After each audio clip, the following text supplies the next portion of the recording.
Damn. I just realized I've been talking to myself. I'm sorry. I'm sorry. I'm sorry. I just realized I've been talking to myself. I messed up. I'm sorry. Sorry. I didn't realize I wasn't live. I had to hit the preview button. I didn't hit the preview button. My bad. My bad. My bad. My bad. Yo, what's up? What's up? What's up? Oh, wow. I'm really off camera. Give me a sec. Let me kind of center myself a little bit. All right. So here's the thing. We're going to be reading for like an hour and a half, but for good reason. Today we're going sequence 8 clown. Today's the day, okay? So I hope you guys can forgive me for a short read through stream, but it's gonna be worth it. It's gonna be worth it. We got the makeup. Give a little tease. Ooh, that's it. That's all you guys can see. We got it. We got it. We got it. And then the reason I was also running late, I couldn't find the fucking wig for the life of me, man. I was like, where the fuck is my wig? But then it's like, I left it with my Naruto cosplay. But we found it. We found it. Huh. I have this vampire kit. What? I have a vampire kit. I don't remember when I bought this. What the fuck? Okay, we got some vampire makeup. Wait, why the fuck do I have all this shit? I have cream makeup, white cream makeup. What the fuck, bro? I've been thinking about wearing clown makeup since before I've been reading this. I haven't really gone through this shit in like a year. What the fuck? That's crazy. Okay. Give me a sec. My Naruto headband. Naruto. Alright, I got the wig. But because this wig is so fucking itchy, this wig only goes on when it's time. It only goes on. Easy and his Captain Dunark. Yeah, I know, man. I know. Holy shit, dude. I got so much makeup. Yo, my girl ain't gonna believe me, dude. She's gonna be like, ain't no fucking way you're being serious. She probably thinks I'm still half joking, by the way. Chat's not on screen. Oh, thank you. Sorry. Alright, let me put chat on screen. And I don't think there's any music. I cannot hear it. I think there is music, but I just can't hear it. One sec. My audio. Let me fix my audio. I'll have it coming out of my speakers. There you go. Okay. All right. Now let's put chat on screen.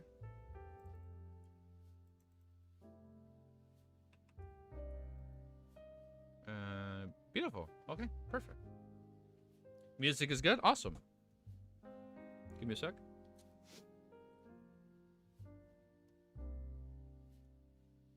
That's a good one. Give me a sec.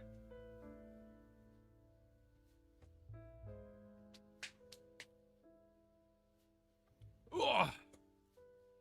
Yeah, so we're only gonna be reading for like a little. We have about an hour and 40 minutes. So just mute my phone. Close all of this.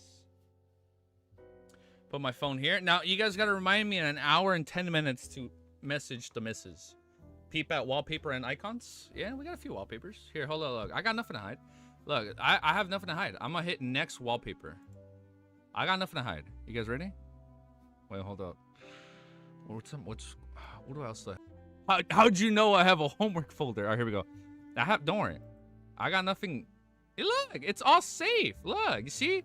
I got nothing to hide in my wallpapers. Look, I got nothing to hide. Well, you guys can't see the top monitor. The top one switched. I got nothing to hide. Look at that. I got nothing to hide, bro. I got good wallpapers. All safe for work wallpapers. They're all A-okay. All right, but let's get reading.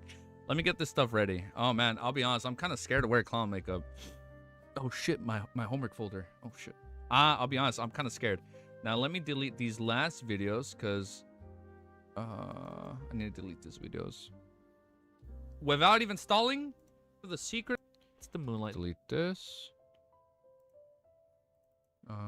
Give me a sec. Delete this one, and then let me delete one more video. Show your search. Oh, hey, bro, so I'm actually pushing gonna start recording now. Hey. Yo, Walter, you're pushing it. You're pushing it. I can show you my wallpapers, but you're pushing it when you say that. I actually didn't record All right, our intro, but we're gonna go back. incognito. We're gonna have to go back screen. What? That's returned. He was in the best conditions for. You're gonna see my search Meanwhile, histories. they couldn't help. Lord of the Mysteries Volume 8 finale. You know, you're gonna be seeing like, oh, Volume 8 wiki, i.e. The Fool. If it's called The Fool, like, oh, this bitch has been looking it up this whole time. And imagine, like, you traitor. That would be a great dishonor if that was actually the case. Damn, man, imagine that. Imagine I actually like looked up all the spoilers already, and I've just been pretending to read this spoiler free. And then I'm like, I got nothing to hide in my search history, and then you guys see that. What the fuck? Why are you looking it up, bro?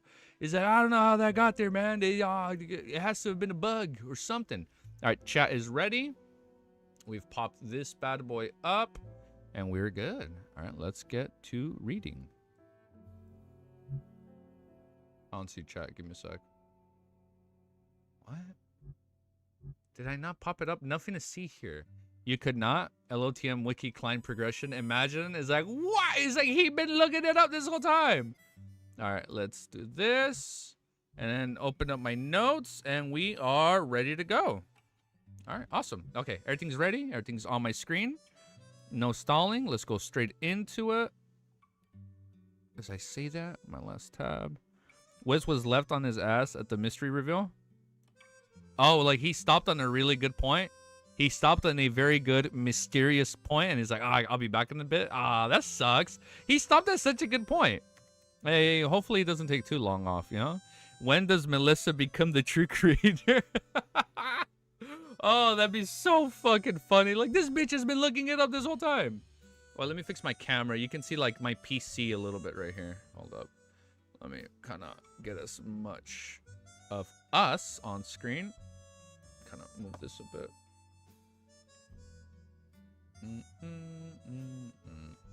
Perfect. Okay.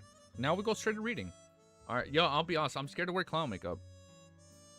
Here, hold up. Look, I'm going to just show this on screen for like no apparent reason. So be like, huh, why is he doing that?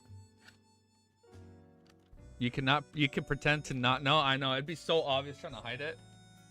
That was for you. You cannot pretend not to know. If you had searched for your spoilers, Wiz knows already, but you are not ready for the real. Shit. What reveal? What reveals happened in Volume 5? All right, let's get reading before we stall for too long. Today, on this beautiful, glorious day, we have at our right clown makeup. We have, again, at our right, a wig. We also have on our right a clown hat. Well, not a clown hat, a lampooning hat. We have everything ready for the episode 7 react. He left, knowing me, we will never leave. I will promise you this. I will never leave you guys on a flabbergasted reveal as a cliffhanger. I would never, mark my words, I would never do that. What chapter did he read? No, I'm kidding, don't tell me. Point is, today we're reading chapter 1042. The goal, we don't have that much time, I'm not gonna lie. We have about like an hour and a half before the missus is here. And so this is gonna be a short video live stream because we're gonna be putting on some clown makeup today. It should be good. Knock on wood, everything works out. If that everything this is either my test day wearing makeup, and if it's good, we do the react tonight, so I have it ready for tomorrow on Friday right away. If it doesn't, we come back tomorrow with better clown makeup on after like our practice run. But the goal is to knock it out first try. But long story short, chapter 1042, plan from a different angle. All right, let's just get straight into it. So if you like what you were going to see, make sure you like, comment, subscribe, and blah blah blah blah blah. Whatever else I keep forgetting to say. Let's get to reading, dude. Let's just fucking read, man. Let's just fucking read. Let's just fucking skip the intros already. Let's just fucking read, man. We know what we're here to do. Stamp right here. Beautiful. A little indent. All right. Chapter 1000. Sure, buddy. Chapter 1042, plan from a different angle. After a few seconds, Sharon calmly replied to Klein, it's not bait, but a ploy to lure them out. Just as Klein was about to ask what the difference was, Merrick explained in detail, back when we were pursued by the Rose School of Thought, we discovered that they had quite a number of members in Backland. However, due to our lack of strength and our fear of traps, as well as not to attract the attention of the church, we didn't take any actions against them. This time, we plan on attacking one of the more important ones. We'll deliberately miss some out, allowing the hidden ones to secretly escape and pass the information to the Rose School of Thought person in charge of Backland, and secret the Sanguine demigod will be watching them. Through the message chain, they will find a person in charge. That person must be a key member of the Rose School of Thought.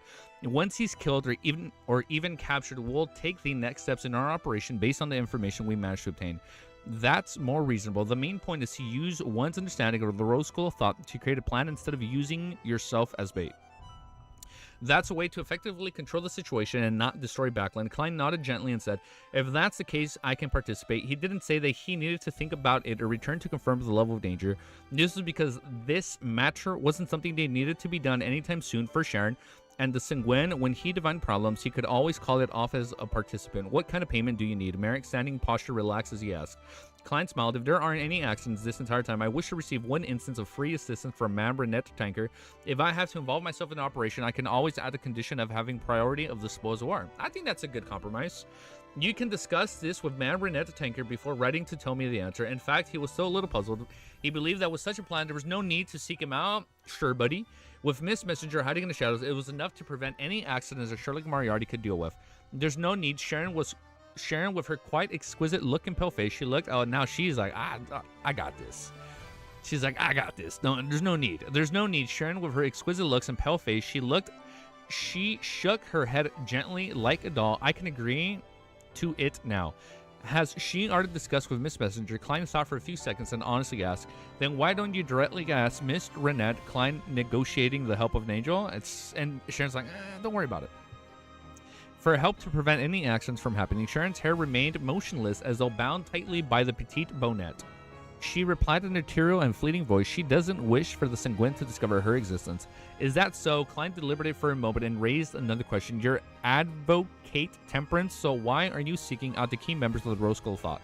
Is revenge not within the limits of temperance? Sharon looked at him with her blue eyes and said, in recent decades, the Rose School of Thought has been trying its best to let the Mother Tree of Desire descend into her world. That's not good. This will bring about an unimaginable disaster. In addition, Teacher also desires her body to be complete.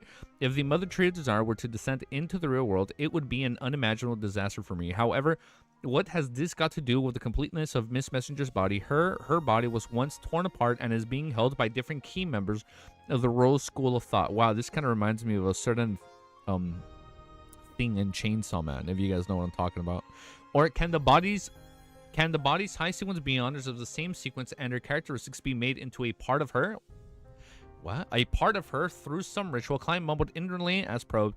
Is Abomination Sequence 1 of the Mutant Pathway? Oh, wait, I didn't think about that. Abomination Sequence 1 of the Mutant Pathway. Then what are Sequence 2 and Sequence 3? He asked Miss Sharon the first question before, but he only received a vague answer. Sharon answered without any hesitation. She didn't speak too fast, but her voice remained ethereal and inhuman. I wasn't too sure about it in the past. Now I confirm that Sequence 1 is Abomination, Sequence 2 is Ancient Bane, and Sequence 3 is Cursed Artifact, but it is now a Disciple of Silence. Oh, that sounds good, dude. Ooh.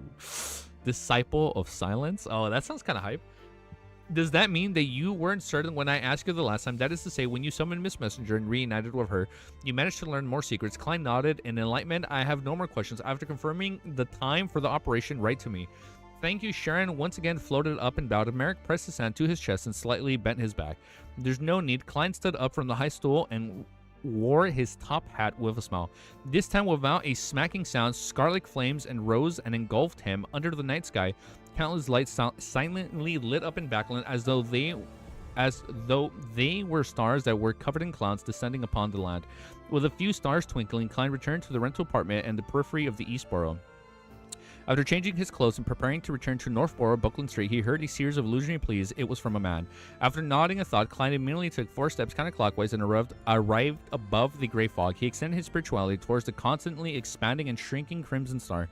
As he expected, this corresponds to the moon emblem. Okay, what else you got? The vampire who was already become a Viscount prayed sincerely, Honorable Mr. Full, I wish to apply for a mini gathering that includes me, Mr. Hangman, Matt Hermit, Miss Justice, and Mr. World. To Emlyn, these part of the Terror Club representatives in intelligence, experience, and knowledge. Poor Leonard Klein. Yeah, we don't need the star. Poor Leonard Klein chuckled silently as he leaned back in his chair and agreed to Emlyn's request. Above the gray-white fog inside the ancient palace, 5 dark beams of light appeared on both sides of a long bronze table, forming different figures. Mr. Moon, has the Sanguine plan been finalized? New sequence reveal. I know, this is hype, dude. Oh, it's crazy. We're so close to the ending, man. And then as we get closer, we're starting to get like all the high sequence 1 reveals, sequence 2, 3. Oh man, this is hype, dude. Mr. Moon has the Sanguine's plan finally been finalized. Audrey greeted everyone before asking of interest. Emlyn surveyed the area and frankly said, yes, the detailed plan is this. Throw 2 Temperance faction members who escaped from the Rose School of Thought. He recounted the plan that Sharon had described to Sherlock Moriarty from a different angle to the world Gurman Sparrow and Company. When he was done, he said, if we can obtain the effective information, we Sanguine plan on seizing the opportunity to launch a surprise attack on the Rose School of Thought headquarters. We hope to take an important item from them. What important item? Catleya asked curiously. This was an item that could spur ancient faction into an attempt on attacking a secret organization headquarters. It definitely wasn't simple. Its importance might even exceed that of an ordinary angel. It's stronger. Exceed that of an ordinary angel. Stronger than some grade 0 sealed artifacts. Emlyn didn't hide anything. It's a holy artifact left behind by our Sanguine ancestor. I'm not sure what particular accident led to the Rose School of Thought obtaining it. That's the trap. A holy artifact left behind by Lilith. In the hands of the Rose School of Thought, the Sanguine had placed great importance on it. This time, Klein, who was acting as a world Gurman Sparrow with his true body, had key points flashing through his mind. Then, together with his understanding of many secrets, he quickly had an unconfirmed theory that might be the key to the Mother True Desire's ability to intrude and control part of the Moon Domain's authority.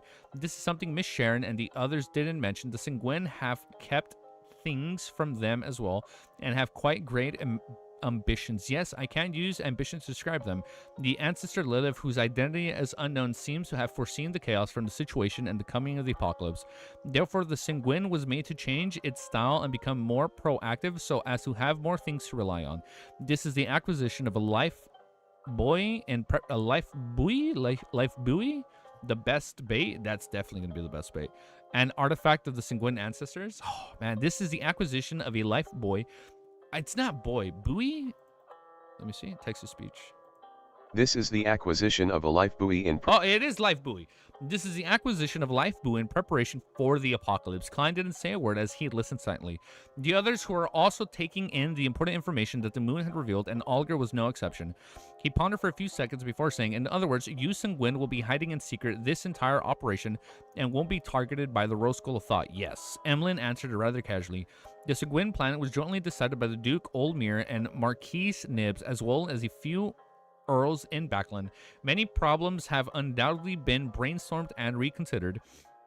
Regardless, even if a pig were to live for more than a millennia, it would definitely gain a certain level of wisdom and experience. Alger nodded slightly. I have another question. How are you so sure that the Backland person in charge of the Rose School of Thought is only a saint? There might be more demigods or even an angel hiding. You should know very well the situation in Backland is very complicated. It's not impossible for the Rose School of Thought to increase the number of powerhouses it has to plot certain matters. If that's the case, you will end the resembling thieves who wish to steal something only to storm the right into Civilis Yard. Civilis Yard was another name for Backland Police Department. Emlyn became more relaxed. This time, Duke Oldmer will personally watch over the entire process. Even if the Rose School of Thought Angel descends, we can easily escape. In addition, no matter which side, they're not actually willing to create an intense conflict in Backland. Without any crushing advantage or confidence to not cause a huge commotion, they will naturally cease any fighting. Upon hearing his answer, the corners of Catleya's mouth curled up indiscriminately as she warned. To beyonders who aren't demigods, even a slight clash between angels would produce aftershocks that are enough to destroy them. Shit, dude. Ooh, that sounds hype. Emlyn snapped out of his state of drowning in a pride from experience of the potency of the Sanguine. He was momentarily at a loss for words. At this moment, Audrey's eyes started around as though she was thinking of something. Mr. Moon, what do you need to do in this plan? What do I need to do? Monitoring the secret members of the Rose School of Thought and locking onto the true target for the information so he can do anything. And locking onto the information received will be done by Earl Mistral. The one who will ultimately take action is Marquise Nibbs, Earl Mistral, and the Rose School of Thought Temperance Faction demigod. Duke Oldmer will be the one monitoring in secret to prevent any accidents. My only job is apparently to contact with a Wraith named Merrick and maintain communications between both parties. The more Emlyn thought about it, the odder his expression became. It seemed like there was nothing for him to do, or at least nothing particularly important. So much for being a fucking messiah, dude. Next fucking chapter, dude. Let's just go straight into it. We're going straight into it today because we don't got time, man. We need to perfect the clown makeup on the first try.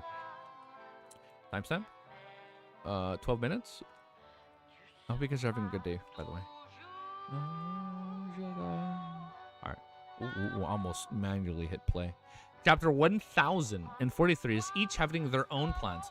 Emlyn blinked as he leaned back in his chair. He spoke unhurriedly with a hint of smile. He answered Miss Justice's question. What I need to do is very simple. My role is to ensure that both parties can complete with the collaboration successfully. That means you don't need to participate in the battle, right? Audrey had originally wanted to press with such questions, but after sizing up the moon, she reflected on the words said and said with a faint smile. Since that's the case, there's only one thing you need to do to ensure your own safety. Makes sense. I can't affect myself because of this matter. Anyways, there's nothing that needs my assistance. I'm not in charge of the risky parts of the operation. I'll ask Rent Lehman Travels and spend some money to get the world to receive a few pages of teleport. My safety will basically be guaranteed. Emlyn thought for a few seconds and said with a nod, excellent suggestion. As there were no other members of the Terror Club participating in the Sanguine's hunting operation and wasn't under the control, the private mini-gathering quickly ended and the participants returned to the real world. Klein wasn't in a rush to leave. After his figure disappeared, he appeared in the fool's chair again and beckoned for the unshadowed crucifix and the Marauder Pathway mystical item, Broken Finger. I've heard my slur, like my slur, my what was it? I said mystical item, Broken Finger. At that moment, the surface of the two grayish-white tweezers that resembled the polishing of the finger bones had produced a piece of gravel that sucked all the light around it, making it look pitch black. It slowly swirled and gathered as though it was trying to form a new shape. As for the broken finger, the grayish-white color had turned transparent as it reflected some light, producing tiny holes. The unshadowed crucifix can actually slowly purge the beyond characteristics from mystical items and sealed artifacts and let them combine together. Of course, the premise is that there's quite a power similar to the mysterious space above the gray fog. You guys heard it? Above the gray fog to suppress it, allowing it to willingly make contact with items with beyond characteristics. Klein nodded in satisfaction. At this moment, the grayish-white broken finger suddenly began to belt out in fervent voice, "Oh, my son, praise the sun, praise the sun." As the tweezer-like object sang, a cracking sound emitted from it as though it was shattering into pieces at that moment. But this did not affect its praise of the sun. Klein gaped at the scene momentarily at a loss for what expression to show. After a few seconds, he sighed. He separated the unshadowed crucifix and broken finger and threw them into the corner. He just throws them into the junk pile. Throws them into the corner of the junk pile in different spots. He then suppressed the former using the powers of the gray fog. Then he prepared to leave and return to the real world. At this moment, the point of light, which represented the full only believer, emitted a rippling of light as sounds of the stacks of prayers were heard. Praise the sun, man. Praise the one and only Almighty. Klein reined in his thoughts and extended his spirituality over. Immediately, the scene and the knits praying in his hand in his room surfaced before his eyes as a corresponding voice echoed in his ear. Honorable Mr. Fool, your faith servant wishes for you to pass the following words to Germansboro. According to my captain, there are many items that see that are rumored to belong to Vice Admiral Ailment, but without any exception, they're all fake. And ever since she was injured after assault, the Pirate Admiral has placed great care in the secrecy of her course and seldom plunders. The last time her ship appeared was 2 months ago, and Theros Island, west of the Berserk Sea. Later, it cruised into the massive ocean. Her whereabouts are unknown for now. The foreign object in Anderson's stomach is now controlled to some degree and is separated from his body to a certain extent. It wouldn't be able to penetrate his flesh for a very long period of time, so he's good. There are two ways to completely resolve this latent problem. One is to seek the help of the Sun Pathway Sequence 4 Unshadowed, to cleanse it. However, this has quite a high possibility of cleansing most of his bionic characteristics. Oh, not just the item, but like his characteristics itself. The second is to find the Hunter Pathway Sequence 4 Iron-Blooded Knight potion formula. Through the help of the ritual and ingredient, he can directly absorb the forward object. Edison is inclined towards the latter choice. He's happy to take the risk. It's obvious that the Nitz is forwarding me Vice Admiral Iceberg's answer by imitating her style. This isn't his usual style of speech. However, some of his terms aren't precise enough. Could it be that Denitz has secretly modified it to use terms he understands better? Is he worried that Germansboro wouldn't be able to understand? Klein He's simplifying his captain's vocabulary. Klein pricked so German can understand. Klein pricked up his brows and cast his attention back into the content itself. Vice Admiral Ailment adhered to the vice from the demonist sect and has hidden and has hidden in the relatively critical period. If that's the case, it's basically impossible to capture her in a short span of time. In 1 to 2 months times, perhaps the matter will completely blow up and I wouldn't have a need to seek her out. I'll first see the needs to look for her and keep some hope. My focus will be on fighting Demoness Trissy. I have a way to contact her and can consider using the excuse of working together to deal with the sanguines of the White Katarina to make her meet with Germansbro. I'll see if I can control her and use her to finish out Katarina. The elimination of Anderson's latent problem has 2 solutions, both of which I can help with, since he's inclined towards the taking risks by advancing to absorb the foreign objects. I don't have to worry about using the nits to promote the option of leasing the unshuttered crucifix to him. That's good. At least I don't have to worry about the crucifix given by Adam creating some nasty chemical reaction with the foreign object Adam left in him. Okay, so he'd be good. He'd be safe. As for the potion formula for Iron-Blooded Knight, with how Anderson had played an important role in luring in Zengul, it's not like I can't give it to him. The foreign object in his stomach is Adam's payment. I wonder if we'd be able to use it or turn it into something. Like we turn it into an artifact after. Bestow it to him, since he isn't a believer of the fool. Germansbro has no reason to give him something at such a high level. Amidst his thoughts, Klein quickly made a decision. He conjured the world Germansbro. It made him take on a prayer stance. In the fog sea on the Golden Dream, bang. The wooden door was pushed open and slammed heavily into the wall. Amidst this loud commotion, Anderson, who had been flipping the pages of a book, looked at the Nitz, who was standing by the door with his usual expression. There's a very good mission for you. With a cloak draped over his shoulders, the Nitz raised his chin and chuckled. Anderson sized up the pirate opposite him and Tisk. You seem to be very smug. What's the mission? The Nitz glanced at Anderson and said, accompany me to Theroso Island and help me seek out Vice. Oh shit, round 2? Help me seek out Vice Admiral Ailment whereabouts. In addition, help me gather the Beyonder ingredients needed for Conspirer. Huh? You'll have to pay for it. Anderson nodded and thought, then what is the reward? The corners of the Nit's mouth widened as he said in condescending manner, the Iron-Blooded Knight's supplementary ingredients list and the advancement ritual. Anderson didn't respond. He didn't say a word as he focused his gaze on the Nitz for nearly 10 seconds. Then, as though he was burning with impatience, he threw away the book in his hand and stood up. He said with a bright smile, when do we set off? Backland Eastboro in a rental apartment that has its curtains drawn. Trissy, who was dressed in a black dress, packed her luggage, prepared to head to the next hideout. Her slightly round face was a little slimmer than before. Apart from her sweet smile, she had been an indescribable, elegant, and beautiful look. Even though she was in a dirty and chaotic Eastboro, she seemed to be untainted by any dirt. Trissy didn't immediately pick up her black suitcase. After looking around, she walked to the desk and unfolded a piece of paper. She picked up a pen and wrote, Mr. Germansbro, I've obtained information I need from the captain of the Royal Guards. He is truly loyal to the King George III. You should understand what this means. Next, my goal is to figure out what this king wants. For that, I plan to oppose the demoness sect, Saintess of White Katarina. She definitely knows the corresponding secrets. She's a sequence 3, a demoness of unaging. She's very difficult to kill, and it's very difficult to capture her. I have to admit that just my strength alone isn't enough to deal with her. If you're interested and confident we can try cooperating, I guess we're gonna have to cooperate. You know how to contact me, Trissy. Oh my god, dude. She is joining the Terror Club this volume, bro. She has to join this volume. Like, bro, if we're already recruiting her for a mission and like clients like, well, I guess we could use her. Bro, just fucking recruit her, bro. Just do it, bro. Pull the bandage. Recruit her already. Putting down the pen, Trissy folded the letter and began setting up the ritual to summon Germansboro's messenger. She had only ridden to the crazy adventure now because she was worried that he would lock onto her hiding spot with the help of his messenger.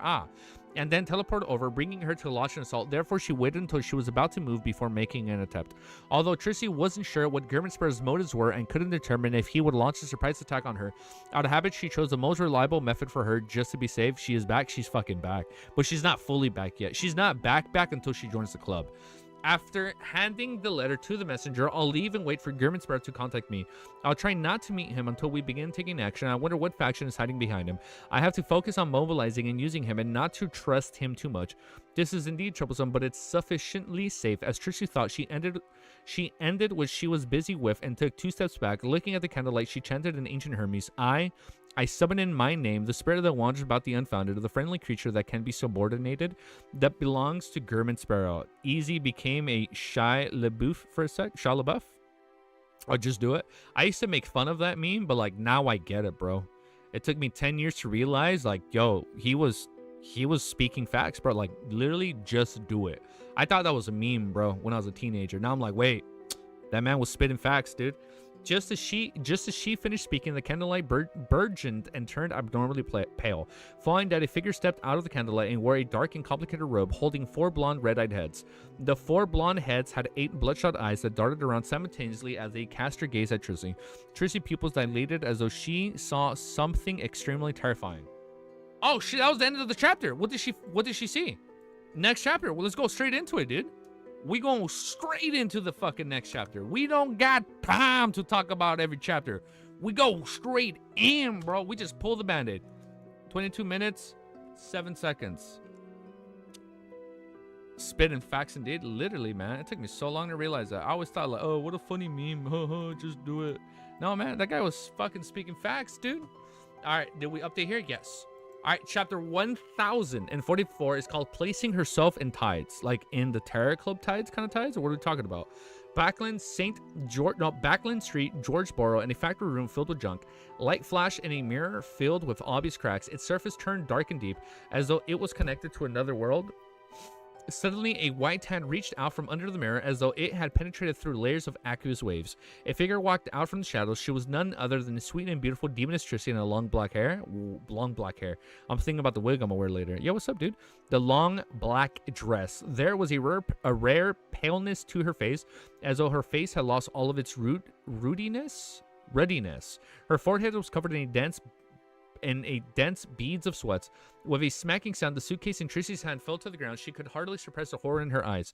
She then muttered to herself blankly, "His messenger is actually an angel." Oh, she's stressing out now. His messenger is actually an angel. At that moment, Trissy felt a chill run down her spine as though a cold wind blew. He's like, maybe German is a lot stronger than I thought he was. At that moment, Trissy felt a chill run down her spine as though a cold wind had blown at her. She had never expected how dangerous it would be to summon a messenger previously. Thankfully, the woman holding the 4 heads in her hand watched her silently for a while before she left without doing anything. 160 Buckland Street, inside Dwayne Dante's mansion. Hey man, I finally joined the Discord. Yo, what's up, dude? Unhinged fan? Yo, what's up? Wait, unhinged? Are you unhinged or are you like unhinged number 2? Wait. Unhinged fan. You're not like the old unhinged. Are you the new unhinged? Wait. Oh, but thank you for joining the Discord, bro. Awesome, dude. 116 Buckland Street inside Dwayne Dante's mansion. Who's it from? Klein ask. Fan still in prison? I haven't spoken in chat before. It's nice to meet you. What's up, dude? It's nice to meet you, too. 160 Buckland Street. I hope you have a fun day, man. 160 Buckland Street inside Dwayne Dante's mansion. Who's it from? Klein asked with anticipation as he received the letter from Miss Messenger. Sure. The 4 heads in Renette Tinker's hands spoke one after another. It's actually unhinged number 2. Who was the other one? Vessel of the Darkness. This nickname? Trissy's nickname is Vessel of the Darkness. Oh, Vessel of Trissy. Of Cheek. Oh, got it. Vessel of Cheek. Oh, so Cheek was dirtiness? Vessel of Darkness. This nickname, Klein was taken aback when he heard that. For a moment, he didn't immediately figure out who Miss Messenger was referring to. In his mind, the people who knew how to summon his messenger quickly flashed past one by one as he filtered through them. In a few seconds, he had the corresponding guess, Trissy. Damn, hi, Easy. I haven't joined the live stream for a little while. What's up, dude? What's up, Lee? From what Klein knew, this demoness who had been renamed to Trissy Cheek might very well be one of the mediums for the primordial demoness's awakening or descent upon the world. Oh, man. I can see like an all-out fight between like the primordial demoness, fucking like everybody, like like Lilith, like everybody just starts descending and like they all start inhabiting somebody from their pathway. Oh man, it's gonna be so good. In such a situation, calling her a vessel wasn't wrong, and people who knew enough about the mysterious world knew that the primordial demoness was an evil goddess, one that was known as the ultimate bringer of the apocalypse that would end everything. She had the creation of the apocalypse and the destruction of everything as her mission. She also wielded the authorities such as desires related to feelings and emotions. Wasn't very apt to describe her with dirtiness and darkness, but it was understandable. Similarly, dirtiness and darkness could also describe Trissy, who had been corrupted by the evil goddess to a certain extent. As expected of an angel, she actually dared to say that about the primordial demoness. Klein secretly marveled as he opened the letter, like, oh man, she's so ballsy saying that out loud. Klein secretly marveled as he opened the letter and quickly read it. At that moment, he suddenly recalled something. He hurriedly looked at Miss Messenger and said, "What reaction did your sender have when you saw it?" She was very scared. Renette Tanker 3 had spoke one after another without giving the last one a chance to speak, as his head was simply left agate. Client Express turned slightly heavy as he deliberated and asked, "Did you mark her?" The head of Renette Tinkers, which failed to speak, previously rushed to speak. No. The remaining 3 blonde red eyes heads added, because she had the aura of the primordial. Oh shit. So we can mark her because she has that mark? Klein fell silent for a few seconds before nodding. I understand. After watching Miss Messenger step into the void and leave, he unfurled the piece of paper and quickly read Triss's letter.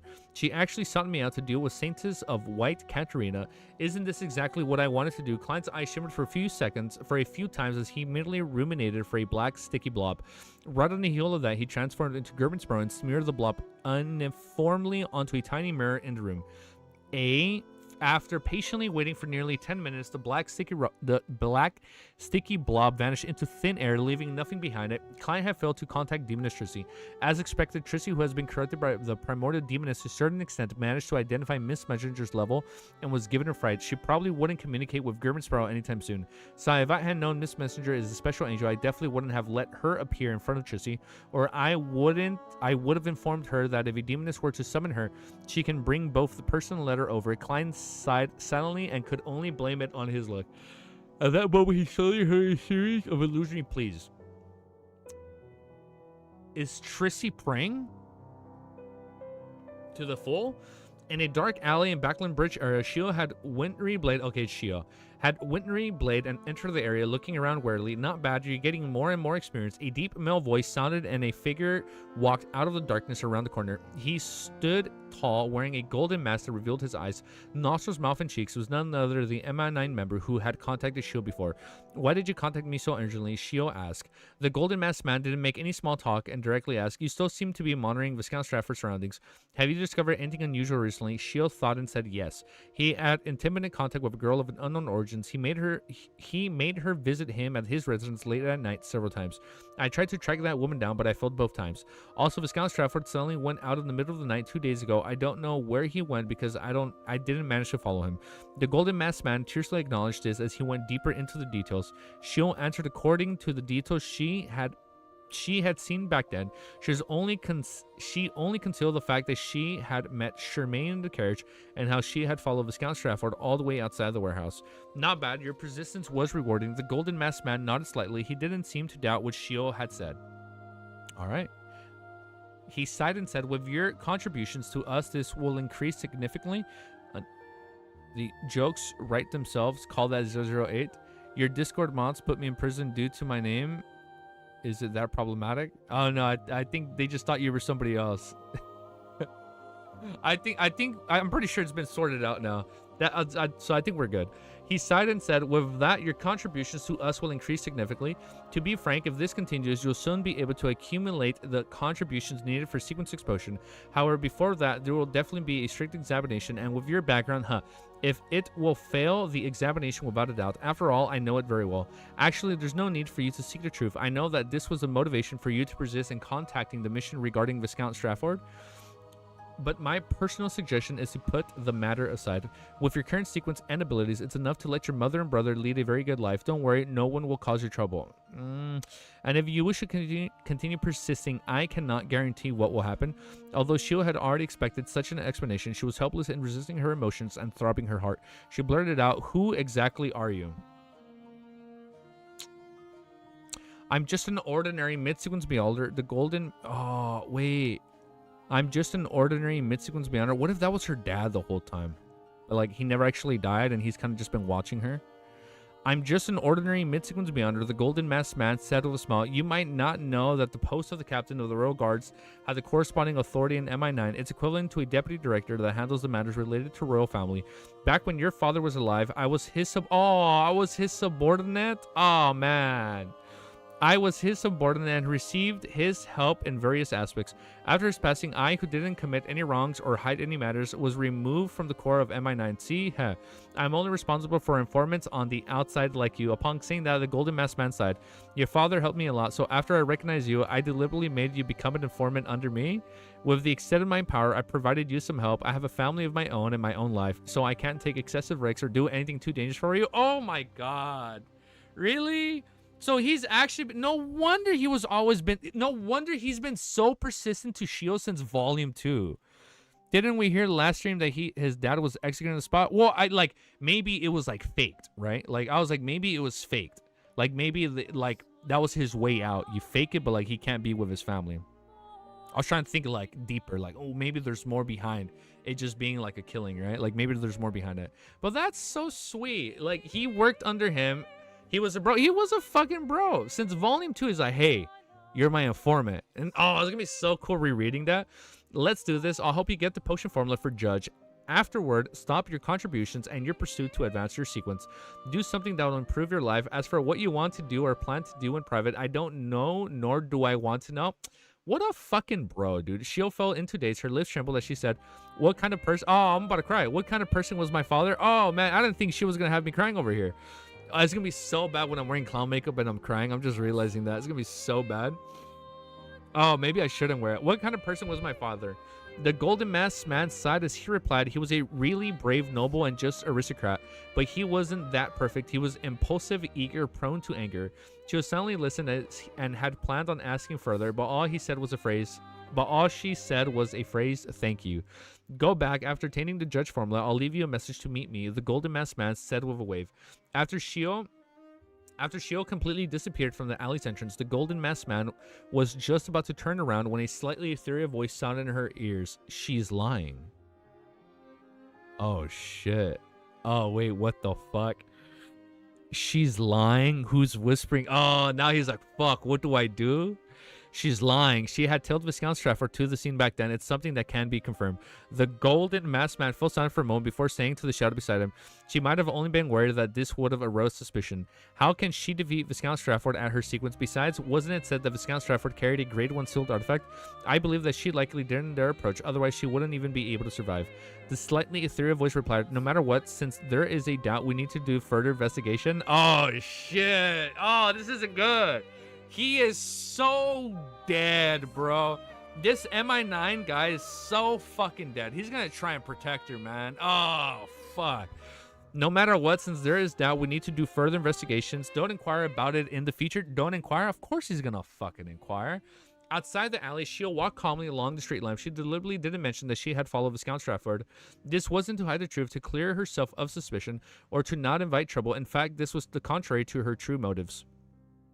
Before the Terror Club, her plan was to say that she had followed Viscount Stratford to a particular warehouse in the dock area. At times, she was scared off by a terrifying hurricane. This was more convincing and made it less prone to suspicion. However, after knowing that this matter piqued the world Gerbensprou's interest, she secretly changed her mind and decided to use her explanation to garner suspicion. She felt that she wanted to investigate the king's secret at her level. It might take another 3 to 5 years or even longer. Perhaps there wouldn't be any hope forever, but with the world's help, success was a probability. As such, she was willing to bear the risk and place herself right in the middle of the tides. And today, title drop, the tides, the middle of the tides. And today, before meeting the golden masked man from MI9, she had prayed to Mr. Fool so that he could inform the world Gerbenspro of her thoughts. Okay, so at least now he knows what's going on. All right, next chapter is called Dreamwalker. I almost said Endwalker, but it's called Dreamwalker. All right. Next chapter. Going straight in. We're going straight in. So in 30 minutes, I'll have to call the missus. I'll be like, yo, once you're out, you got to come straight back here and do the makeup. All right? No dilly-dally, shilly-dilly-dallying. Just come straight here, and we got to get the clown makeup out the way. Okay? Fuck, I need G Fuel. Let me read one more chapter before I go get G Fuel.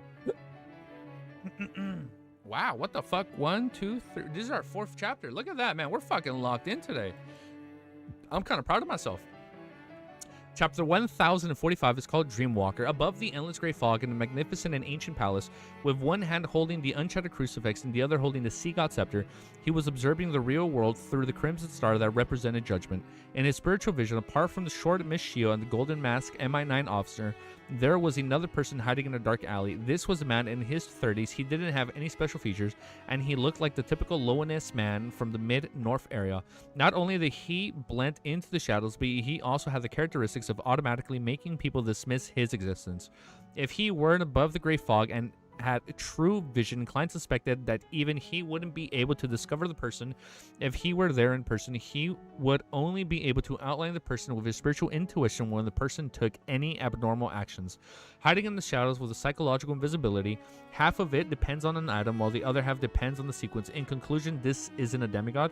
That's right, in the eyes of the King's faction, Miss Shio is only sequence 7 and doesn't have any notable mystical items. If the matter concerning Viscount Stratford was really related to her, there must be a mastermind behind her, or even a faction. In this situation, where there are undercurrents surging about, letting a demigod who might know too much perform the investigation might throw them into a trap. I'm kind of scared for Shio now that she's kind of getting caught in the crossfire of all this. And if a demigod who knows little of the situation were to do it, there might be a chance that this information to be leaked to the 3 churches and result in an impetus for them to be investigated. In that case, a sequence 5 or sequence 6 Beyonder with trustworthy strength, while also not knowing too many secrets due to his limitations in rank, is an excellent choice. Klein silently said to himself, giving up his thought of teleporting over as Grimminspur to capture him. He couldn't get any useful information for now. He decided to wait patiently, waiting for the situation to change. Of course, it wasn't possible for him to continue monitoring from above the Great Fog. If that happened, his physical body in the real world would be defenseless for prolonged periods of time. An accident would be disastrous. Hence, he created a batch of charms and handed it to the Judgment, the Magician, and the other Terror Club members. They were to immediately activate the charms if the situation deteriorated. That way, they could receive the help of the world. This would be simpler than directly reciting the honorific name of the fool to get him to forward the information. This was inspired from the... That's smart. This was inspired from the Evernight coat of arms that the ascetic leader of the Church of Evernight, Ariana, had provided him. It was equivalent to a solidified ritual that pointed to him, point to him directly. From a mystical angle, the principle that wasn't complicated, the difficulty needed in carrying out the ritual was that the target could react upon receiving the news from a distance away. This was to mean that for a limited distance, a sequence 3 saint was fine, but for an unlimited distances, it needs to be at least angel level. Okay, that makes sense. You have to be a higher level. As a newly advanced demigod, Grimminspur was able to allow the charm to be useful before, but he used the corresponding honorific name in the symbol of sea god Calvatua, and with the help of the Great Fog, he could respond throughout the world. It sounded a little complicated, but simply putting, he had made use of his other identities level. I'm waiting for the Merlin identity level. That's the one I'm waiting for. I'm waiting for the Merlin level. As for the materials used for the charms, they were mostly tin, extremely easy to obtain and cheap. In the Backland Bridge area, Shio had both hands in her brown jacket pockets as he strolled leisurely along the streets. Under the light of a street lamp that was quite a distance away, her expression was relatively calm, but she unusually intense. The hands in her pocket either held the hand of Wintry Blade through a hole while the other was holding on to a charm made of tin with some force. That was the summoning charm provided by the world of Grimminspur. As she walked, she made several detours without suffering from any ambushes. The night remained quiet and tranquil. Initially, she was worried that the King's faction would be able to openly capture her through MI9 or other official organizations and bring her back for an investigation. In this case, summoning Mr. World would only lead him into an extremely awkward and dangerous... It wouldn't be awkward. Extremely awkward and dangerous situation. It was equivalent to being at odds with all the official factions in Backland. And then that's where we get our new Merlin persona. I'm seeing the dots here. This scenario is what leads us to having a new persona. But later she realized that such a development wouldn't occur. This is because her existence would be exposed to the 3 churches. When that happens, the ones doing the investigation definitely wouldn't be the King's faction inside MI9. The investigation must be done in secret. The person that appears might not even be someone from the military. Well, they're still watching, afraid that I'm only bait. Mr. World said not to trouble him if we can resolve it ourselves. Shio looked around her without letting down her guard. She didn't continue loitering outside and returned to the periphery of Eastborough and entered her rented condominium. Man, sometimes sucks living in Brazil. My time sometimes doesn't fit easy life. Oh, I'm so sorry, dude. Oh, it's crazy, Nathan. I'm sorry. Mr. Geeky, sir, how long have you been streaming OTM content? 8 months? Since October. I can't do math right now, but since I started reading it, I believe in October or September. I think I started... Wow, it's almost been a year. We're almost at 1 year. Frankly speaking, but then there was a part where I took 1 month off in January because I was really sick this year. And then when I went to Japan, I kind of had to take like another month off. So we've lost about like 2 months worth of reading time. So roughly. Although as long as Forrest hid in Eastboro and seldom went out, it wasn't certain that MI9 could find her. Doing so would lead to the corresponding investigations to reach out further. Based on her past experiences, family and friends, as well as people communicated by the letter, would definitely be investigated. This easily affected the others. Furthermore, if the two of them hid separately and didn't stay together, the feeling of them being bait became too obvious. It made it difficult for them to hook up any targets. After getting Forrest's approval, Shio finally chose to face the subsequent developments with her friend. Opening the door and entering the house, Shio had just taken off her cap when she saw Forrest put down the magazine. Cool. Have you liked it so far? I fucking love it, man. I love it. I read so badly in the beginning, but yeah, man, we've come a long way. I love it. It grows on me the more I read it. You weren't followed, right? This was a secret signal. I don't know. How long have you guys been reading it again, man? It's been a while, right? You guys have definitely been reading it longer than me. This was a secret signal that the two of them had agreed upon ahead of time. On the surface, it showed that they're concerned about being followed, but they were actually asking if they had been investigated. No, Shio shook her head seriously. Forrest didn't continue this topic. Instead, she went on and on, grumbling about how she couldn't buy any good tea leaves and alcoholic beverages in the vicinity. It required her to walk very far to find them. This warm and peaceful atmosphere continued till late at night. The two of them entered the bedroom and slept in the bunk beds. After the candles were extinguished, Shio was about to say something when a holy light suddenly appeared in front of her. The light instantly condensed into a silhouette and 12 pairs of wings formed. Oh, shit's the angel. And 12 pairs of wings formed from scarlet flames appeared on its back. The figure descended and layers of wings closed, enveloping Shio. That's so cool, man.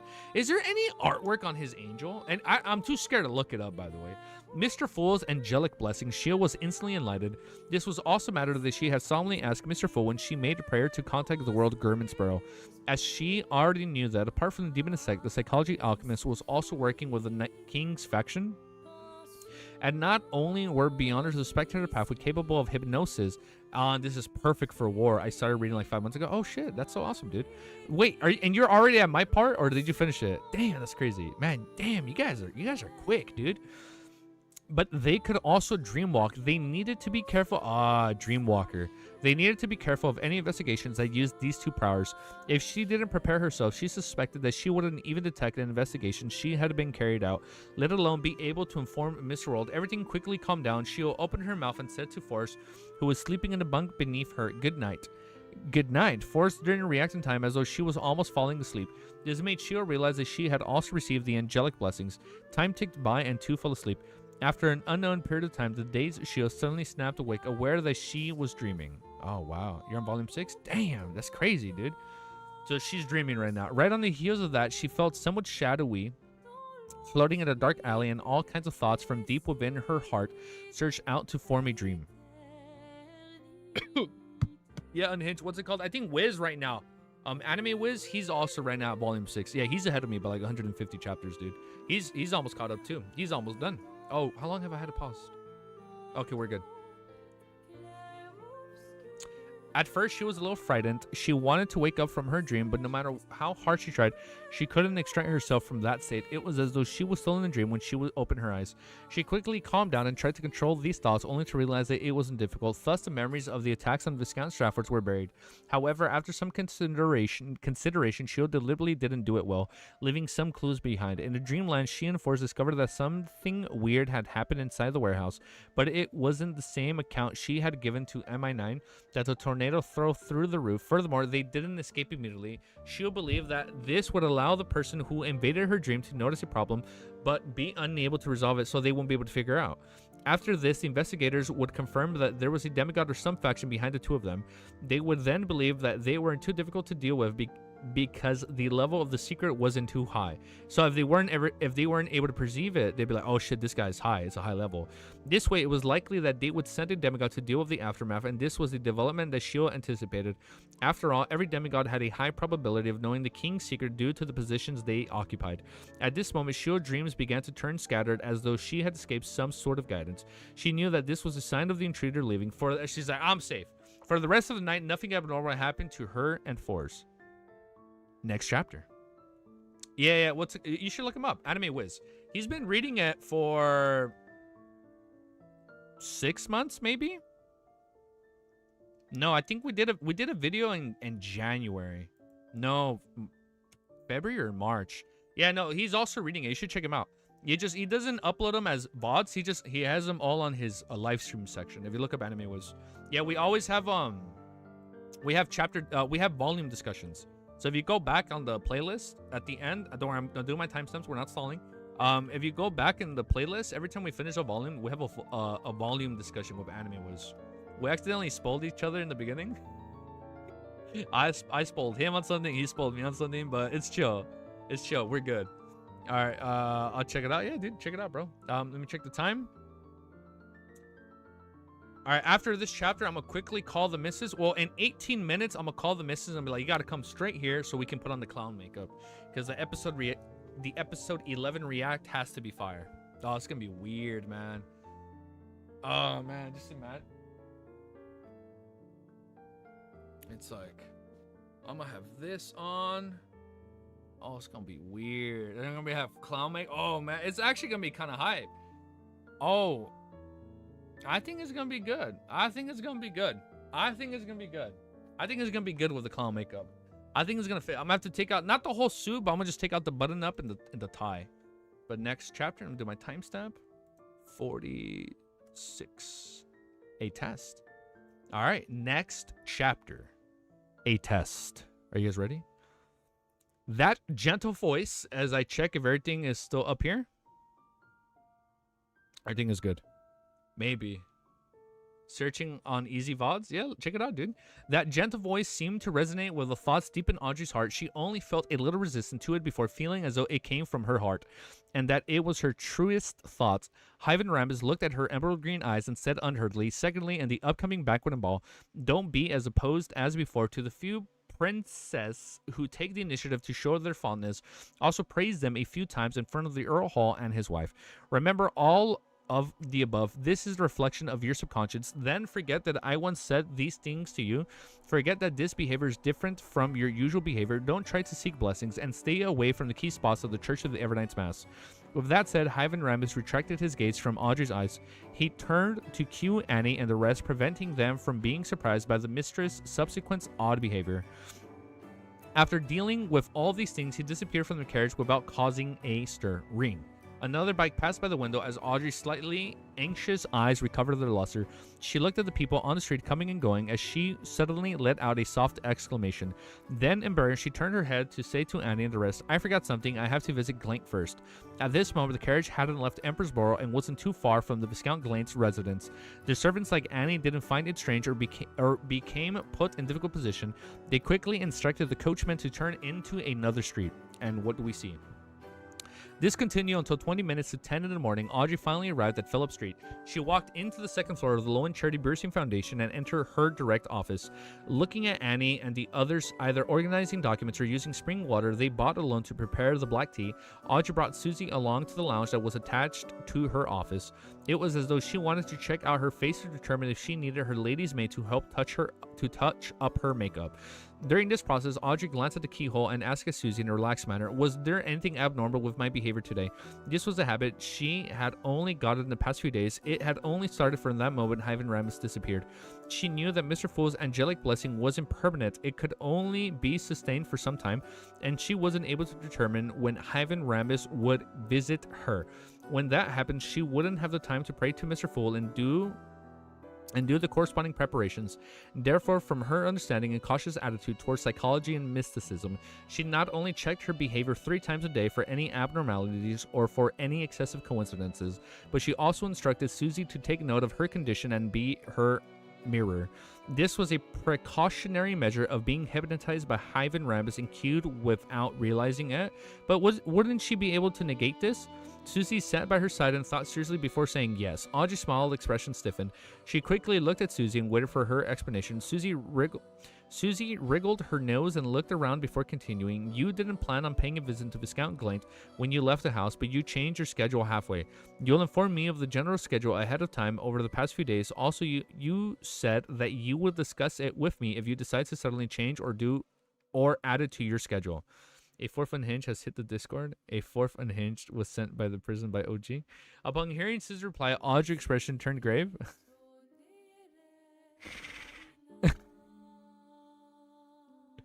I know. I heard Unhinged. Hey, Unhinged fan. This is why. This is why Unhinged fan. It's because of Provoker. And then multiple people made Unhinged alts. Oh, that's so funny. So they actually made alts. So it wasn't just random people with the name Unhinged coincidentally decided to join. Okay. That's funny. Did you notice her getting hypnotized like a minute ago? No, she didn't get hypnotized. This is all in preparation. No, wait, no. She's not being hypnotized. She's saying this in preparation. Isn't she saying if I get hypnotized, that's why she went back. That's what she's doing. She's like, I'll go. She's going back and she's talking to Susie. If I get hypnotized, do this. Right? Provoker, R, and Fan are the same person? There's no way they are the same person. There's no way.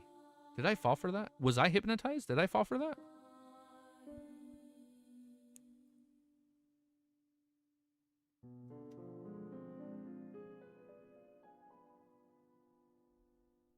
Wait, she was hypnotized. Really? I thought she was I thought this was like her countermeasure. That's what I'm saying is like it's weird. She wouldn't be able to get hypnotized because she'd be able to pinpoint it. Like she'd be able to figure it out right away if she was ready. Okay. Upon hearing Sue's reply, Audrey's expression turned grave. They are? Really? I'm not. Never trust Unhinged, remember? I don't know what to believe now. She's hop on the Discord voice chat. Only one way to find out. She still didn't feel that there were anything unusual about this matter, but this situation was extremely abnormal. This made her almost certain Hyven Rambus had been here before. Oh, right here it says it. Hyven Rambus had been here before, right after she left her house and before she entered Glance's residence. The other party had already cued and hypnotized her and removed all traces. Oh, okay, so right here is telling us. I thought this was in preparation. This is funny. He provoked you to doubt he is the same person. Okay, I still don't know what to believe, man. However, he didn't exhort a dog, making it feel like everything that it saw was normal. Audrey subconsciously wanted Susie to leave so that she could pray to Mr. Full, but she was hesitant. Would my current behavior be monitored by Hyven Rambus? Will he be sitting somewhere in his room and quietly be watching me? No, if that were to happen, he would have discovered a problem when I asked Susie. Praying wouldn't make the outcome any worse. Even if he's here, Mr. Fool would also discover it. I can promise a future sacrifice and pray that he directly sent divine punishment. However, why don't I wish to pray and ask for help? Audrey stood there, all kinds of feelings running through her as she instinctively wanted to escape. This made her realize the contradiction. She realized that there was a bit of resistance in her heart. She's subconsciously resisting. From the perspective of psychology and mysticism, she had a vague guess. She quickly put aside the idea of seeking help, allowing herself to be in her usual state of praying to the goddess without the desire of getting a response. This greatly reduced the conflict in her heart. A trial's going on in Discord. Both the defenses and prosecution are preparing. As for why Unhinged was sent to prison, I don't know, and why is OG's decision. And now I need to know. Hold up. Give me a sec. I just need to open up Discord. Is it like right now in Discord? We'll take a peek after. I'll take a peek. Not right now, but we'll take a peek after.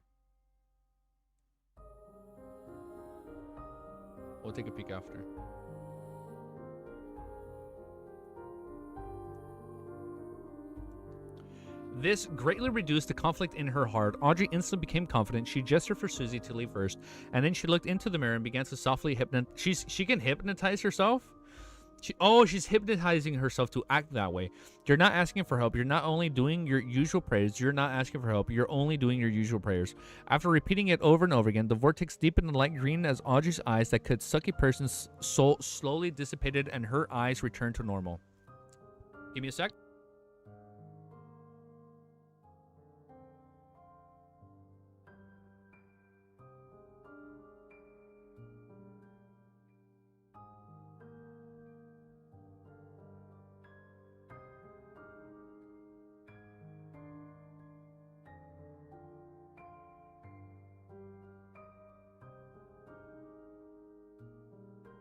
I just realized the chapter was on stream, but I think we're good. I think it's been fine. The person is a new channel created by the prison. It's new. Oh man, you're asking for help. She then raised both her hands and placed them between her mouth and nose. Then she chanted an ancient Hermes, the fool that doesn't belong to this era. I might have met Hyven Rambus. As she spoke, she didn't mention a desire for any help, but described her discovery. After waiting for a while, a deep red light appeared in front of Audrey, drowning her like a tidal wave. Suddenly, her thoughts became clear, and images flashed across her mind. It was Hyven Rambus in the black three-piece suit who was sitting in a horse carriage, sitting opposite her. It was the elder who had exhorted her with a great voice. It was the demigod from the spectator pathway whose light blue eyes had seemed to contain infinite wisdom and vortices? Vortices. I've never said that word in my life.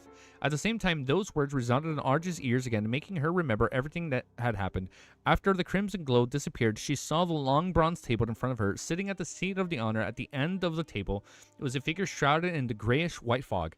As emotions of fear, horror, and panic surged through her, she stood up, lifted her skirt, and curtsied to the great existence. "Thank you for your blessings, Honorable Mr. Fool." Klein nodded and smiled approvingly. "You handled it well." Upon hearing this, Audrey suddenly felt at ease, no longer as nervous as before. She sat down and calmly described what had happened to her. As a fool, there was no way for him to directly discuss things with Miss Justice, analyze it for her, or give suggestions. All he did was smile and say, "This is a test of fate." Oh, I want to see the trial, by the way. I'm down. Well, I'll hop on Discord. "A test. Only through this test will I have the qualifications to become a demigod, so that I can protect the people I want to protect in Backland, which is in a state of turmoil." Audrey interpreted Mr. Fool's hint and nodded seriously. "I understand." "I don't understand." Without another word, Klein sighed and smiled. There's a third. "I understand." Well, I don't know if this is a grand scheme by Unhinged or this is just layers of complexity behind the troll. I don't know what's going on, but we'll find out. We'll get to the bottom of it. "I understand." Without another word, Klein sighed and smiled. "Go back and welcome it." Audrey is lowering the volume on stream. Audrey was about to express her gratitude again when the crimson light appeared before her eyes, blurring everything as she saw. In the blink of an eye, she returned to the real world, but she didn't forget or ignore anything. "A test. Does that mean that I have to resolve the danger of Hyven Rambus without exposing my secrets? Even if I caused the death of Hyven Rambus, I still wouldn't be suspected by the psychology alchemist. How should I do that?" Audrey looked at the abnormally beautiful blonde in the mirror. She turned her head slightly and glanced slightly to the side. There was a large lounge in that direction. It belonged to the director, who didn't have any responsibilities in the Foundation. Just 10 minutes ago, Audrey had seen Mr. Dwayne Dantes inside when she was heading up the stairs. Above the gray fog, Klein's fingers tapped the edge of the long bronze model table as he analyzed what had happened between Miss Justice and Miss Judgment last night. "That's not right. Adam had given me the unshuttered crucifix through Miss Judgment and Miss Magician. How could she not know which existence is behind them? What other tests need to be done? Last night, I thought about the investigations of Miss Shio was purely an action for the King's faction. We're the only one used to help a mid-sequence beyonder from the psychology alchemist, and for some reason, Adam didn't share any information of the fool with the King's faction or the demonist sect. After all, he still hopes that I can give him some feedback. I don't know, man. I don't know. I guess we're gonna find out, right?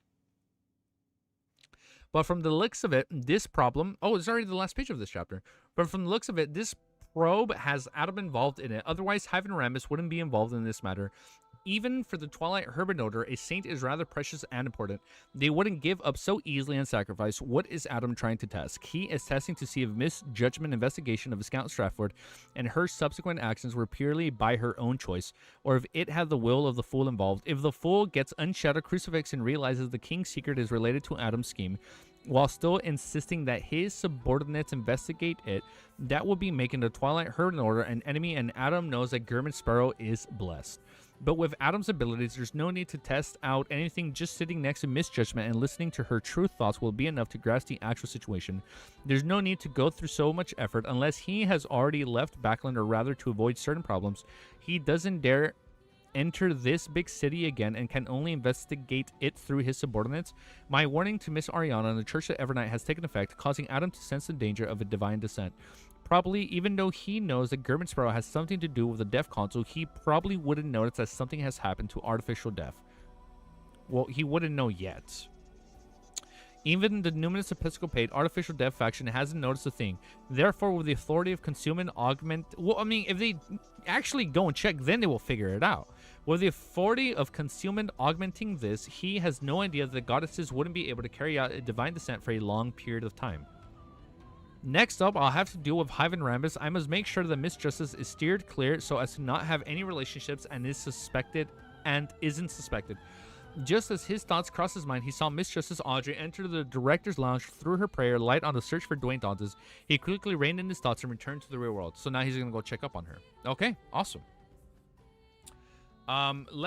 This might be our last chapter. So I'm gonna read it for a little bit, and then in like 4 minutes, we're gonna take a quick pause so I can call the missus. So I can remind her, don't forget you're helping with clown makeup today, not tomorrow. So I'm like, we gotta come straight back. No dilly-dally, no shopping. We gotta do the makeup right away. So hold up. We're gonna wait for like 4 minutes, and then I'm gonna call her. Client planning to hunt another demigod. It's gonna be good, dude. It's gonna be good when we take out Hyven Rambus. Oh, it's gonna be fucking badass, dude. Look at my G Fuel. This is my G Fuel from yesterday. I got 1 drop.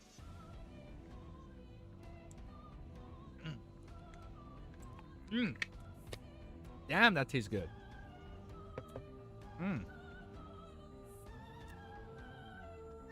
Well, I remember they were trying to set her up, right? Like back then. But I think Audrey just wasn't interested. She was able to see through it. Oh no, Prince Aztec was originally in love with... I remember that. Prince Aztec was originally in love with Audrey. Like he said, I fancied her, but then I met Trissy. And then it's like, really? Is that what actually happened? No, let me do this. We're going to keep reading, and then we're going to take a quick pause in a minute. So chapter 1047 is called Brainstorm. Good morning. Where's Mr. Dantes? Audrey smiled politely as she asked a young male valet that was of the low and east ball in the sand. Uni bowed and said he went to the washroom and will be back soon. Honorable lady, do you wish to wait here? All right. Audrey found a single-seater and sat down with all sorts of thoughts running through her mind. Frankly speaking, if she only had to deal with Hyven Rambus, she had already come up with a concrete plan. It was to hypnotize herself in advance. When Hyven Rambus came to gather feedback, she would activate the world German Sparrow's charm without any ill intent. Then she would work with a crazy adventure to hunt the demigod. Oh my god, that'd be such a good team up, dude. Huh. In order to ensure that there aren't any problems, I can also make a request to Ma'am Hermit for help. She's always a demigod and can lurk in the darkness. She can combine forces with her. Hyven wants Rambus to become part of the royal family to manipulate the Hall families into helping the royal families. But you know, like, this is the thing that's worrying me, dude. I really think the psychology alchemists are employed to help, like, whatever war is going to happen. I think that's... I'm having my identity stolen. Identity theft is not a joke. Jim, identity theft is not a joke. Do you guys get that joke? It's kind of scaring me now. At first I thought, okay, psychology alchemists are good. They're on the good side. But then I was like, now I'm like, hold up. Now I'm kind of like doubting it. I don't know, man. In order to ensure that there aren't any problems, I can also make a request to Ma'am Hermit for help. She's already a demigod and can lurk in the darkness. She can then combine forces with Mr. World at critical moments. That way, Hyven Rambus likely wouldn't be able to escape. Audrey pursed her lips as she held back for her grinding her teeth. As for how the hermit was to come to Backland, she didn't find it problematic. She could rent out Layman's Travels and get Mr. World to record teleport before requesting Mr. Fold to pass through her. Oh, that'd be so good. But this way, even if Hyven Rambus didn't manage to escape, the psychology alchemist wouldn't have an ample reason to suspect the murderer was the last person the demigod had interacted with, Audrey herself. It's gonna be a good plan. Hyven wants to use Audrey's families to help the big plan of the royal families. I don't know, I'm scared. I'm actually kind of scared for her family now. Not only that, I really feel like they're gonna kill off Annie at some point. Fucking Audrey's maid has been with us for so long. The second we start getting more in her daily life, I'm like, Annie is so dead. But this way, even if Hyven Rambus didn't manage to escape the psychology, I just read this. Demigod had interacted with Audrey herself. At this moment, the white, sideburns, and elegant Dwayne Dantes returned from the washroom. He smiled and greeted the noble lady who was waiting for him. After letting his valet Uni guard the door, this tycoon looked around before finally turning his gaze to Audrey. You seem to have encountered some difficulty. Audrey didn't interpret Mr. World's actions and replied frankly, yes. She gave a description of what she had encountered and said, what should I do to resolve the problem? What she really meant was how could she avoid leaving behind any remnant problems for the future? Klein smiled and said, why don't you discuss it with the two ladies? That's right, like Mr. Moon, we can request for a private mini gathering. Oh, Judgment Shield and the Magician Force will definitely participate. Apart from them, I can also invite Mr. World, Mr. Hagman, Ma'am Hermit, Mr. Moon. I can count him out. I can count him out. Audrey felt excited for some baffling reason. At this moment, she felt as though she wasn't fighting alone. She's like, we ain't this together. I need to go. I think she's out, bro. The second we get more on her daily life, RIP. At this moment, she felt as though she wasn't fighting alone. I understand. Audrey nodded with a smile. She then thought of another problem and quickly took the opportunity to ask, Kevin Rambis has made me no longer reject the princess and praise them in front of my parents. What's his motive? Klein thought for a moment and said, perhaps it's to show some kind of friendliness on the surface. It's to rope in your father and make a hint to the Church of Everdine behind him. Regardless of the king's secret, whether it succeeds or not, he will definitely need at least one Orthodox Church support so as to reduce the opposing forces. Oh, unhinged Damon? We need an unhinged Damon. Is that so? Audrey didn't really reject Mr. World's explanation. This was politics she was familiar with. She was familiar with it if she had stripped off her other shells that involved beyond her powers. She didn't stay any longer and returned to her own office. After setting her daily affairs, she grasped her afternoon break and prayed to Mr. Fool and applied for a mini gathering to be conveyed. Wait, let me read this first before we call the missus for the clown makeup. Okay, so let's see. Let me just highlight this so I don't forget. Remember, the Kingdom of Lowen has a new party and I thought it was only the Conservative Party. No, there's the new party. There's a new party and the Conservative Party, and Hyven wanted Audrey Hall to tell about the movement of her father. I remember that. She was trying to like put a mental cue in her to like give him info on his dad's info and the movement of her father so that he can cause a fracture between them. No, I remember that part. I remember she was like, "Oh, it doesn't have to be anything crazy. Just tell me a little bit." And then Audrey's like, "Wait, no, that's like really important. I can't do that." So I thought that's the only thing. I didn't piece together that last part you mentioned, like how like he's trying to pair her with somebody else of the royal family. That I didn't piece together. But let me take a quick pause and let me do a quick phone call before we continue. Let's do this. I'll just switch right here. Uh-oh. Let's hide that quickly. Give me a sec. Give me a sec. I lost my phone. Give me 1 sec, guys. 1 sec.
Okay, we still have some time. We still have some time.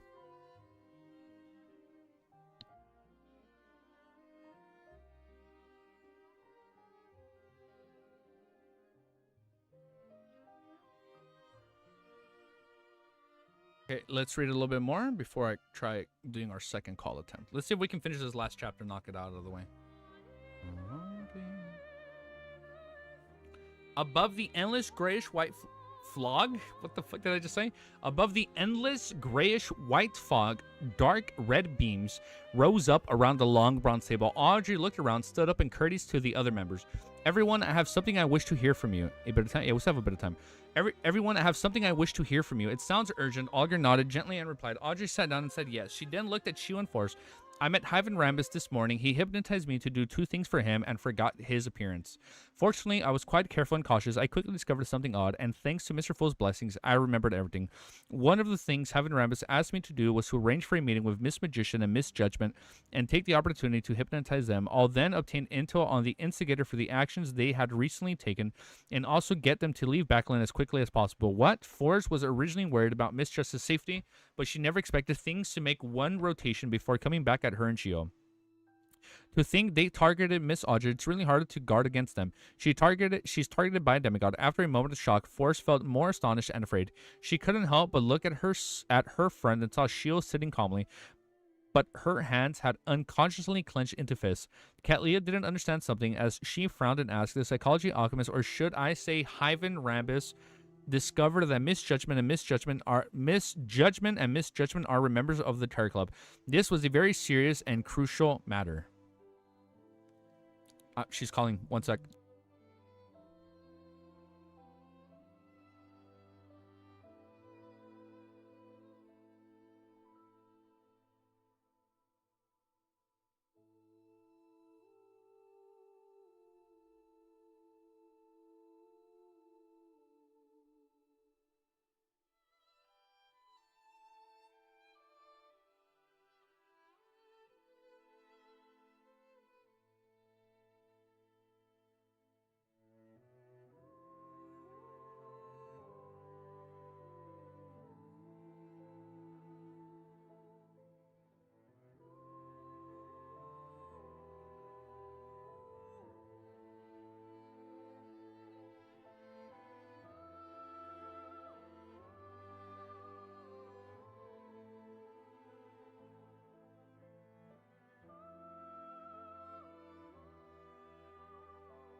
So this is gonna be definitely our last chapter.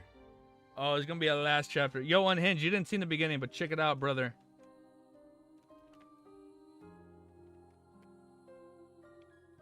Oh yeah. It's time. It's time. So we're gonna finish this chapter strong. Cause it's time, bro. It's time. Ooh, it's gonna be good. Let's do this. Alright, let's finish this chapter strong before we end stream. Above the endless gray white fog, dark red beams rose up around the long bronze table. Yo, it's gonna be sick, dude. Audrey looked around, stood up, and courtesied to the other members. Everyone, I have something I wish to hear from you. It sounds urgent. Olga, I just fucking read this. This was a very serious and crucial matter. Oh, you're getting pretty far, dude. Awesome, dude. Thank you. Meet your doom. Audrey shook her head and said, no, it's only because I know them in the real world. At that moment, she no longer tried to hide her identity from Forge and Shio. In fact, ever since Shio joined the Terror Club and obtained the Judgment Card, Audrey knew that she would be exposed sooner or later. Through repeated observations, she had confirmed that two of her friends had already guessed it, but they tactfully didn't expose her. You know them? Katlia asked in surprise as she adjusted her heavy glasses. Audrey nodded. Yes, they were actually recommended by me. Mr. Hangman can testify. Didn't we chant Mr. Fool's honorific name because we wanted to save ourselves and get pulled in here? How did it become a recommendation process? Forrest looked at Miss Judson blankly before glancing at Shio, her face blank and confused. They don't know. Shio also had that rare similar expression because the word recommended had extended what she knew and as well as her speculations. Hey, we're gonna end strong.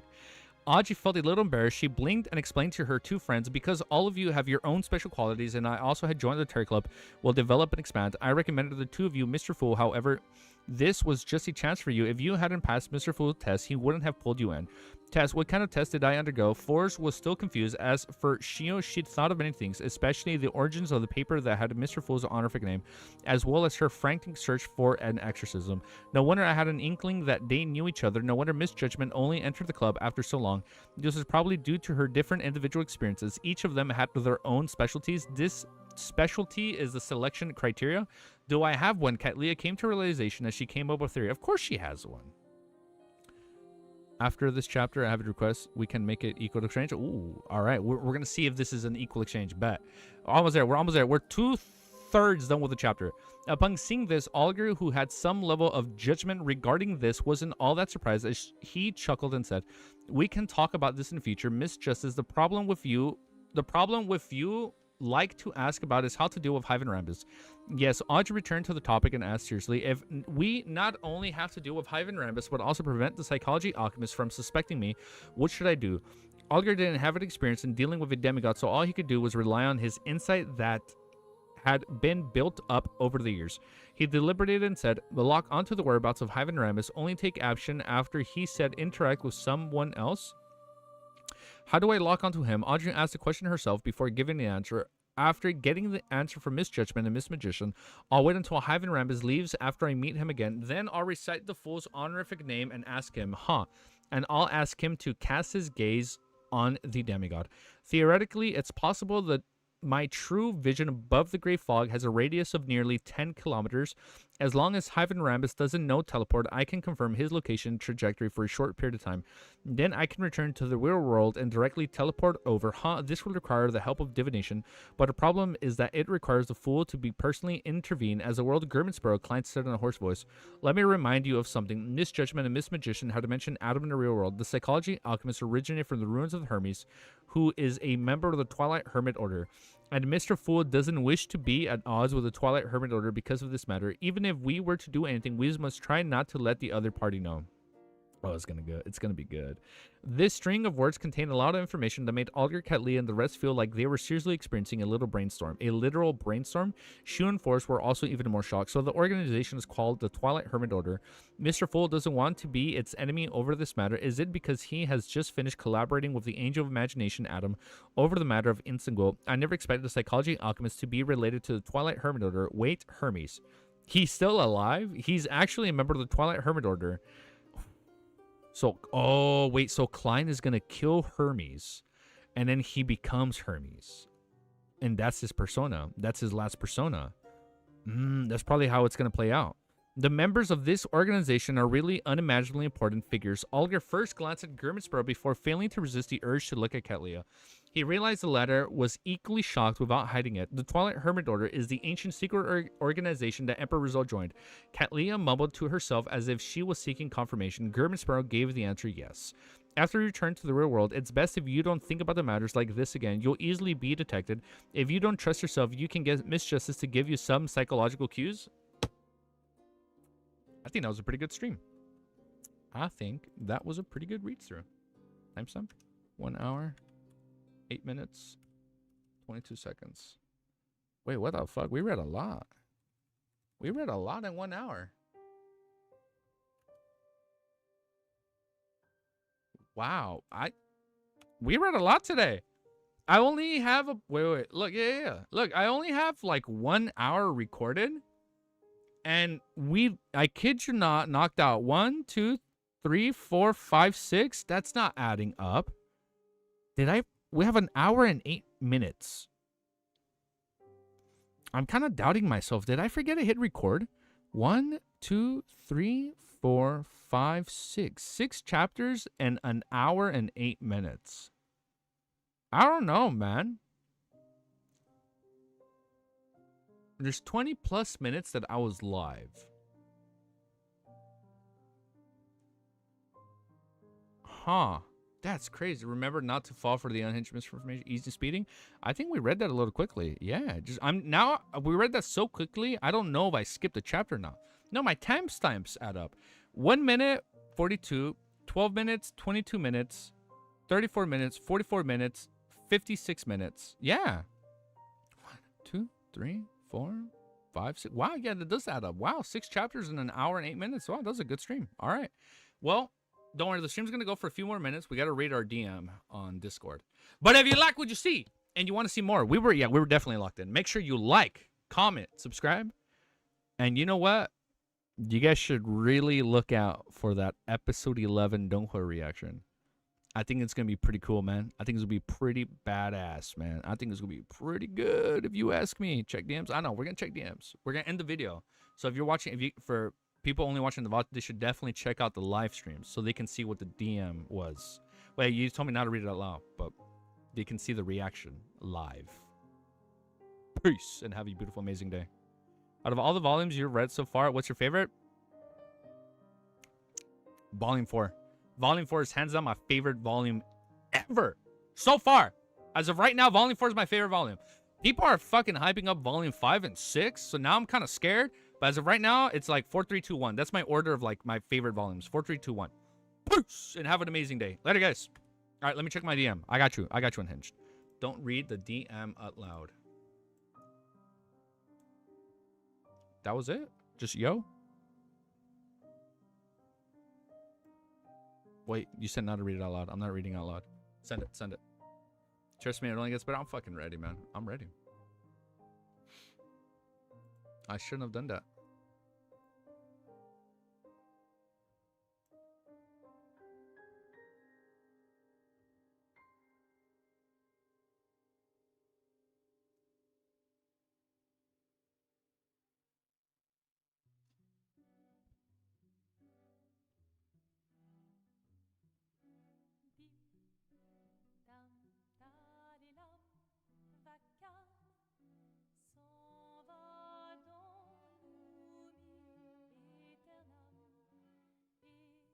Trust, it only gets better. All right.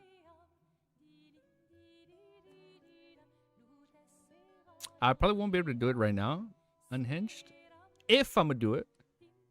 Wait. No, I can't do it right now. I can't do it right now because she's coming here in a few minutes. So I'm gonna quickly go set up. Let me think about it. Either later tonight or maybe tomorrow if I have the time. I'll let you know.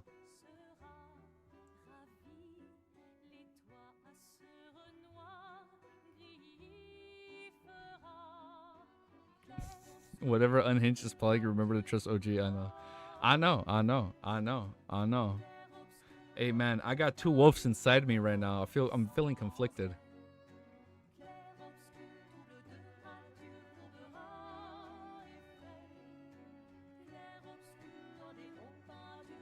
The only part that worries me unhinged is the way you say, trust me. Trust me, bro. Alright, I'm gonna end stream because the missus is gonna be here right now. So, I'm gonna see you guys soon. Let me stretch my back. I'll see you guys really soon. We'll go make some G-Fuel before she gets here. There are two wolves inside of me right now. There is the side that is right, and then there is the side that is funny. Yeah, I know. OG has never let me down unhinged. Technically, username, they got points, man. OG has never let me down. Our mod team has never let us down. You joined at the end? Aw, it's okay. Don't worry. Hey. Look. To get you excited, bro, you gotta check this out. I'm gonna watch the new episode today. Have a good day. Ooh, it's gonna be good. It's gonna be good. It's gonna be a good day today, brothers and sisters. It's gonna be a good day, brothers and sisters. All right, peace. Have a beautiful day. We got some work to do before the episode 11 react. So I'm gonna let you guys go. Have an amazing day. I'm gonna upload this quickly, make some space on my PC, because I don't know how much I'm gonna record. Peace. And I'll see you guys very, very soon. All right, later, guys.